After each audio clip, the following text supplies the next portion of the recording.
இந்த 2 பேரை விட உங்களுக்கு என்ன ஆளுமை இருக்குது, என்ன மக்கள் செல்வாக்கு இருக்குது, ஏன் இந்த பிடிவாதம்? திரு செங்கோட்டையன் அவர்கள் வெளிப்படையாக பேசிட்டாரு. வெளிப்படையாக பேச முடியாத பல முன்னணியினர் குமரிக்கிட்டு இருக்காங்க. பொதுமக்கள் மத்தியிலையும் அதிருப்தி வந்தது, கட்சியினர் மத்தியிலுமே ஒரு கடுமையான அதிருப்தி வந்தது. அதனால தான் திமுகவுக்கு எதிராக தீவிரமாக அவர்கள் களமாடவில்லை. இந்த 6 பேர் அவரை சந்தித்து வலியுறுத்தியதை பொதுவெளியில் வந்து கொச்சப்படுத்திட்டார். அப்படி வந்து சந்திக்கல, அது பச்சை பொய் அப்படின்னு. அது அவங்களுக்கு ஒரு மன காயத்தை. ஸோ அப்படிப்பட்ட சூழலில் அப்படி மூத்தவர்களுடைய கருத்துக்களை மறுதளித்தது மட்டுமல்லாமல் அவர்களுடைய முக்கியத்துவத்தை குறைக்கிற மாதிரி செயல்பட்டார் திரு எடப்பாடி பழனிசாமி. திரு எடப்பாடியை மட்டுமே முன்னிலைப்படுத்தி அந்த விழா அப்படிங்கிறது போது யாராலும் ஏற்க முடியாது. கட்சியினுடைய தலைமையிலையும் சரி, கீழே அடிமட்ட தொண்டர்களையும் அவருடைய சேலம் பகுதியில், சேலம் மாவட்டத்தில் இருக்கிறவங்களோட அதை ஏற்கலை. எடப்பாடியுடைய பங்களிப்பு அதில் என்ன? இந்த கட்சி வளர்ச்சிக்காக அவர் என்ன பண்ணார்? ஆட்சி அதிகாரத்திற்கு வந்தார், அமைச்சர் ஆனார், முதலமைச்சர் ஆனார். என்ன செய்தார் கட்சி வளர்ச்சிக்காக? புரட்சியாளர் எம்ஜிஆர் தொடங்கிய கட்சி வேண்டும், அவர் அறிமுகப்படுத்திய கொடி வேண்டும், அவருடைய வெற்றி சின்னம் இரட்டை இலை வேண்டும். அதை நீங்கள் ஆதாயமாக பயன்படுத்திக்கிட்டு அவரை புறக்கணிக்கிறது எந்த வகையில்? என்ன அயன் சத்து தலைமுடி உதிர்தலை தடுக்கும். மிதமான சூடு பாலில் கலந்து பருகலாம். லயன் டேட் சிரப் தினமும் 2 ஸ்பூன்.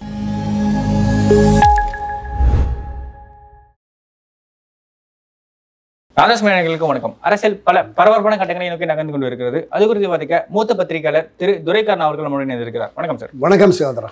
சார், இப்ப இருக்க அரசியல் கட்டத்தை நீங்க பார்த்திருப்பீங்க. அதிமுக திமுக அடுத்த எலெக்ஷன் நோக்கி நகர்ந்து கொண்டு இருக்கு. அந்த ரேஸ்ல பாஜக, தாவேகா, நாம் தமிழரும் இணைஞ்சிருக்கு. இப்போ ரீசெண்டா வந்து அதிமுகவோட செயல்பாடுகள் ரொம்ப கம்மியா இருக்கு அப்படின்ற ஒரு பார்வை தான் பரவலா இருக்கு. அதுக்கு வலு சேர்க்கும் வகையில் வந்து பார்த்தீங்கன்னா எடப்பாடி அவர்கள் பங்கேற்ற ஒரு அத்திக்கரை அவிநாசி திட்டத்தில் வந்து செங்கோட்டையன் பங்கேற்கல. அதுக்கு ஒரு காரணமாக சொல்ற விஷயம், எம்ஜிஆர் அவர்களோட ஃபோட்டோவையும் ஜெயலலிதா அவர்களோட ஃபோட்டோவையும் போடவே இல்லை, நான் அந்த காலத்துல இருந்து அரசியல் இருக்கிறவன் அப்படின்ற மாதிரி விஷயங்கள்லாம் அவர் அடுக்கடுக்காக வைக்கிறாரு. இது எடப்பாடி மீதான அதிருப்தியா இல்லை அதிமுக தலைமை மீதான அதிருப்தியா? இல்லை, நம்ம இந்த 2026 நடைபெற இருக்கிற சட்டப்பேரவை பொதுத் தேர்தல் என்பது நிச்சயம் இந்த முறை ஒரு வித்தியாசமான தேர்தலாக தான் இருக்கும். இந்த தேர்தலில் பிரதானமாக உள்ள ஆட்சி கட்சியான திராவிட முன்னேற்றக் கழகம், எதிர்க்கட்சியான அனைத்து இந்திய அண்ணா திராவிட முன்னேற்றக் கழகம், இந்த 2 பெரும் அரசியல் கட்சிகள் தான் தேர்தலுடைய வெற்றி தோல்வியை தீர்மானிக்கிறது.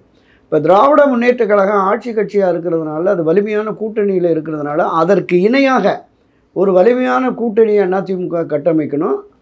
அதை விடவும் பிரிந்து கிடக்கிற அதிமுக சக்திகளை ஒன்றிணைக்க வேண்டும் அப்படிங்கிற அந்த எண்ணமும் நோக்கமும் மரியாதைக்குரிய திரு செங்கோட்டையன் உட்பட கட்சியின் மூத்த முன்னோடிகள் பலருக்கு இருக்கிறது.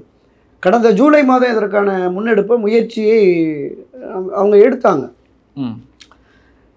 திரு செங்கோட்டையன், திரு நத்தம் விஸ்வநாதன், திரு KP அன்பழகன், திரு தங்கமணி, திரு வேலுமணி, திரு CV சண்முகம், இந்த 6 பேருமே கடந்த ஜூலை மாதம் போய் அந்த 24 நடைபெற்ற நாடாளுமன்ற பொதுத் தேர்தலில் கட்சிக்கு ஏற்பட்ட அந்த சரிவு, பின்னடைவு, ஒரு பெரும் தோல்வி, இந்த கள யதார்த்தத்தை அவங்க உணர்த்தினாங்க.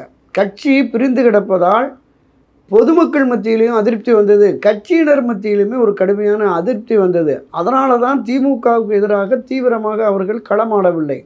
இன்னொன்று, நாம் போட்ட வேட்பாளர்களுமே சரியாக இல்லை, இந்த வியூகமே சரியாக இல்லை அப்படிங்கிற விஷயத்தெல்லாம் எடுத்து சொல்லி 2026 தேர்தலில் திராவிட முன்னேற்றக் கழகத்தை ஆட்சியிலிருந்து அகற்றி வெற்றி பெற வேண்டுமென்றால் பிரிந்து கிடக்கிற சக்திகள் ஒன்றிணைய வேண்டும், இது காலத்தின் கட்டாயம் அப்படிங்கிற மாதிரி வலியுறுத்தினாங்க. ஆனால் அதை ஏற்கலை.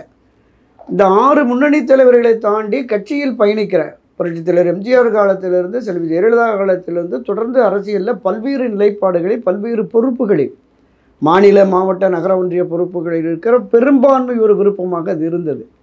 ஆனால் திரு எடப்பாடி பழனிசாமி பிடிவாதமாக தன்னுடைய நிலையிலிருந்து மாறாமல் பிரிந்து கிடந்தவர்களோ, விலகிச் சென்றவர்களோ, விலக்கப்பட்டவர்களோ தேவையில்லை அப்படிங்கிற ஒரு முழுமையான கருத்தாக்கத்திற்கு வந்து ஒரு உறுதியான நிலைப்பாட்டில் இருந்ததுனால நடைபெறலை. ஆனால் அந்த மூத்த முன்னோடிகள் மத்தியிலே ஒரு பெரும் அதிருப்தி, திரு எடப்பாடி மீதான அதிருப்தி என்பது நாளுக்கு நாள் அதிகரித்து வந்தது. இன்னொன்று, அவருடைய செயல்பாடு என்பதும் இந்த 6 பேர் அவரை சந்தித்து வலியுறுத்தியதை பொதுவெளியில் வந்து கொச்சப்படுத்திட்டார்.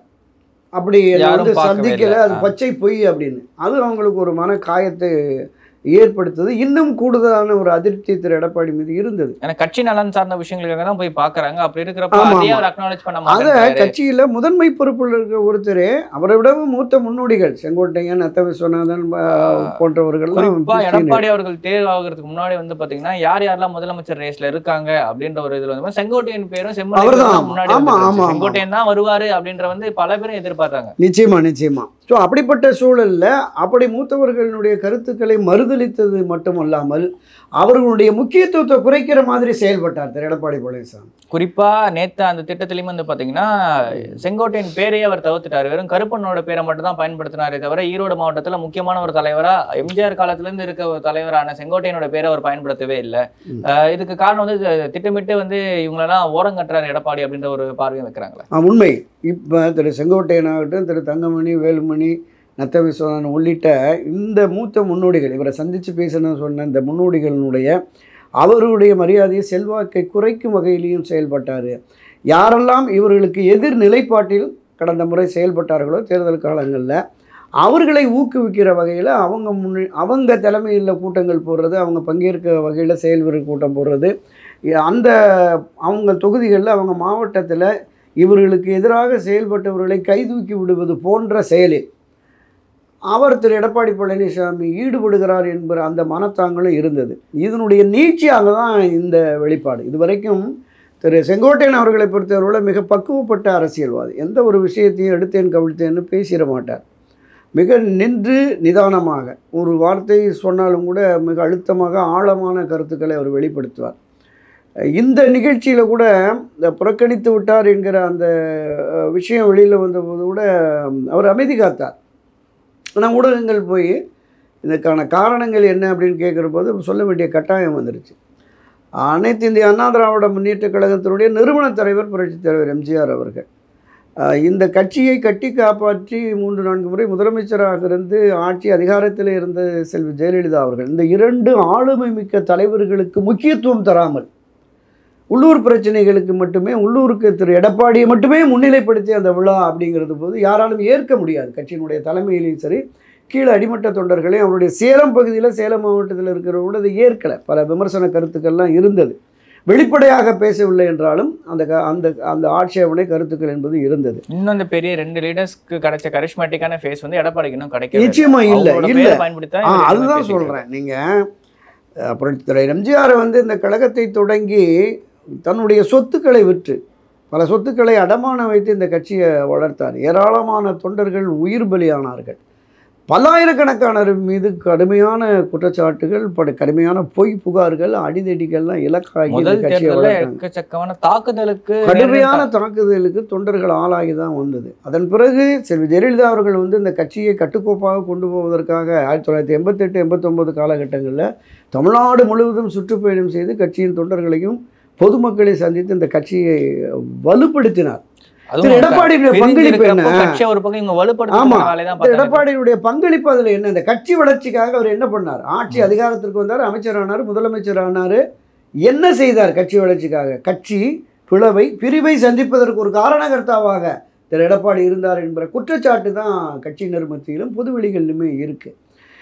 ஒரு தொண்டனை கூட இழக்க மாட்டேன் என்று எம்ஜிஆர் செயல்பட்டார். தனக்கு எதிரான நிலைப்பாடு எடுத்த அனைவரையும் அரவணைத்து கட்சியை வெற்றி பாதையில் அழைத்து சென்றவர் செல்வி ஜெயலலிதா. இப்போ இந்த 2 பேரை விட உங்களுக்கு என்ன ஆளுமை இருக்குது, என்ன மக்கள் செல்வாக்கு இருக்குது, ஏன் இந்த பிடிவாதம் என்கிற கேள்விதான் கட்சியினுடைய முன்னணியரிடம் இருக்கிறது. இப்போ நான் அடிக்கடி பல விவாதங்களில் சொல்லியிருப்பேன், இது வந்து நீர் பூத்த நெருப்பாக இருக்குது, ஒரு கட்டத்தில் விசிறினா எரிய தொடங்கிறோம் அப்படின்னு. இப்போ விசிற ஆரம்பிச்சிட்டார் திரு செங்கோட்டையன் அவர்கள். வெளிப்படையாக பேசிட்டார். வெளிப்படையாக பேச முடியாத பல முன்னணியினர் குமரிக்கிட்டு இருக்காங்க. பல பேர் முன்னணியினர் புரட்சி தலைவர் எம்ஜிஆர் காலத்தில், செல்வி ஜெயலலிதா காலத்தில் அரசியலை அவங்களாம் கூட வந்து ஒரு சில விதமான அதிருப்தி இருக்காங்க. திரு செல்லூர் ராஜு, திரு ஒய்எஸ் மணியன், காமராஜ் போன்றவர்களும், இங்கே வட மாவட்டங்களுக்கு சி வி சண்முகம் உள்ளிட்ட பலருமே கொங்கு மண்டலத்தில் இருக்கிறவர்களே கூட இவருடைய போக்கு, இந்த பிடிவாத போக்கு கட்சியை மீண்டும் அழிவு பாதைக்கு அழைத்து சென்று விடுமே என்கிற ஆதங்கத்தில் தான் இருக்கிறாங்க. ஸோ அதை திரு செங்கோட்டையன் இப்போ வந்து வெளிப்படுத்திட்டார். நீங்கள் இந்த தேர்தலுக்கு பிறகு கூட, தேர்தல் காலத்திலும் சரி தேர்தலுக்கு பிறகும் கூட, இந்த கட்சியினுடைய அண்ணா திராவிட முன்னேற்றக் கழகத்தினுடைய விதை நெல் என்பதே புரட்சித் தலைவர் எம்ஜிஆர் தான். பலரும் அதை முன்னிறுத்துறாங்க. அந்த தலைவனை முன்னிறுத்துங்கள். இப்ப கட்சி ஆரம்பிச்ச விஜய் அவர்கள் கூட எம்ஜிஆர் எடுத்துறாரு. ஆமா ஆமா ஆமா. நீங்க அரசியல் களத்துக்கு வருகிற எல்லோருமே அவரை ஒரு முன்னுதாரணமா எடுக்கிறாங்க. விஜயகாந்த் அவர்கள் வந்து கருப்பு எம்ஜிஆர் சொன்னாங்க.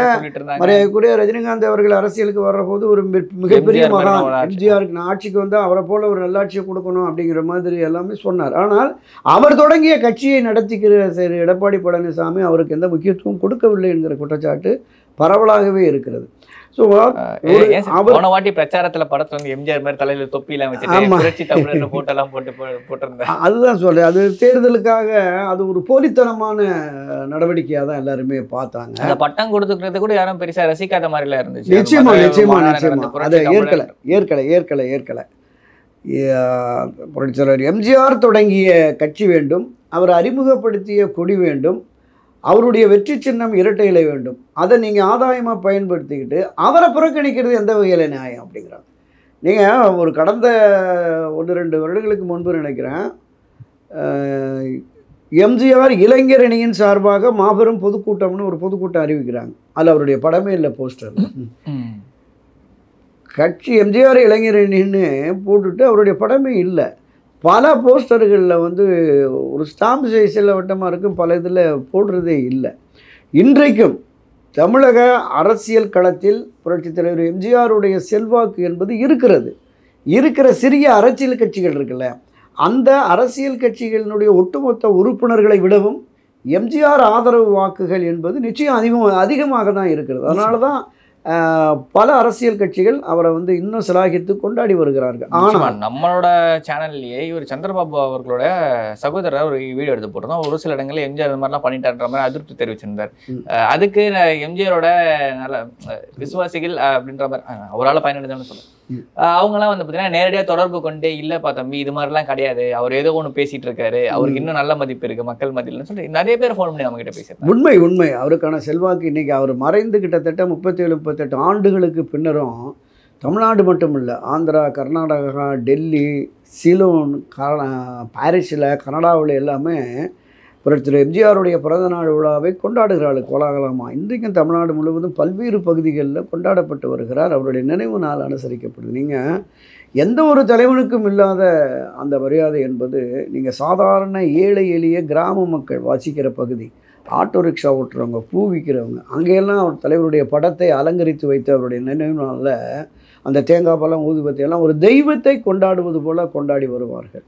அதே மாதிரி அவருடைய பிறந்த நாள் விழாக்களும் மிக கோலாகலமாக கொண்டாடும். கடந்த 2 வாரங்களுக்கு முன்பு நான் திருநெல்வேலி போயிருந்தேன். அவருடைய 108வது புரட்சி எம்ஜிஆருடைய 108வது பிறந்தநாள் விழா ஒரு அந்த அருகில் இருக்கிற தென்காசி, திருநெல்வேலி, விருதுநகர் அந்த ஒரு 7-8 மாவட்டங்களைச் சேர்ந்த எம்ஜிஆருடைய தீவிர பக்தர்கள் நடத்திய அந்த விழா நெல்லை மாநகரத்தினுடைய முன்னாள் தந்தையாக இருந்த நெல்லை வளர்மதி இளமதி அவர்கள், நெல்லை இளமதி அவர்கள் தலைமையில் தான் அந்த கூட்டம் மிகச்சிறப்பாக நடைபெற்றது. ஆயிரக்கணக்கானோர் காலை 9 மணி தொடங்கி இரவு 10:30 மணி வரையிலும் மரியாதைக்குரிய சென்னை மாநகர முன்னாள் மேயர் சைதை துரைசாமி, அனைத்துலக எம்ஜிஆர் அந்த உலக பேரவையினுடைய தலைவராக இருக்கிறவர், அவர் உள்ளிட்ட பலரும் அங்கே பங்கேற்றோம்.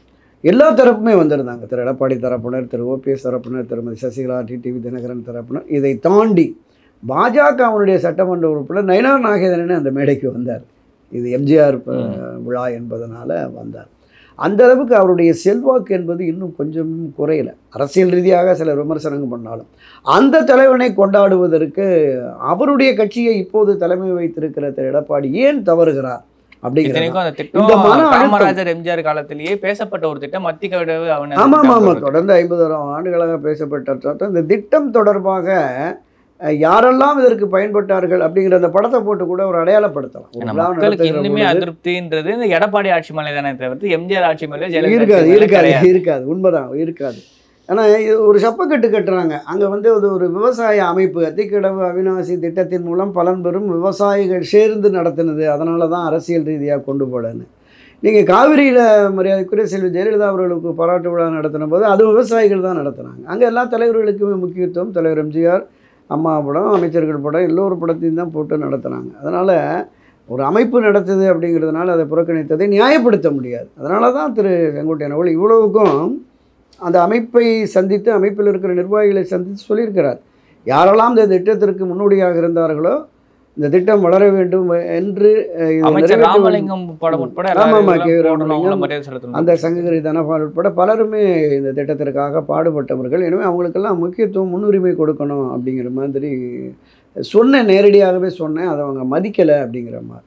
அப்போ இதில் ஒட்டுமொத்தமாக நமக்கு தெரிவது என்னவென்றால், திரு எடப்பாடி பழனிசாமிக்கு எதிரான போக்கு, மனநிலை என்பது எல்லா மட்டத்திலையும் வந்துருச்சு. இதுவரை அமைதி காத்த திரு செங்கோட்டையன் இப்போது போர்க்குரலை எழுப்பியிருக்கிறார். நிச்சயமாக இது பெரிய அளவில் ஒரு பாதிப்பை ஏற்படுத்தும். இந்த பாதிப்பிலிருந்து தற்காத்து கொள்வதற்காகவாவது கட்சியை மீண்டும் ஒற்றுமைப்படுத்தி ஒரு வலிமையான அதிமுகவை உருவாக்கி ஒரு வலுவான கூட்டணியும் ஏற்படுத்தி இந்த தேர்தலை எதிர்கொள்ளாவிட்டால் திரு எடப்பாடி பழனிசாமிக்கு மட்டுமல்ல அதிமுகவுக்கு மிகப்பெரிய ஒரு சரிவும் பின்னடைவும் ஏற்பட்டுவிடும். அதை அவர் உணர வேண்டும். உணர்வாராம், பார்க்கலாம்.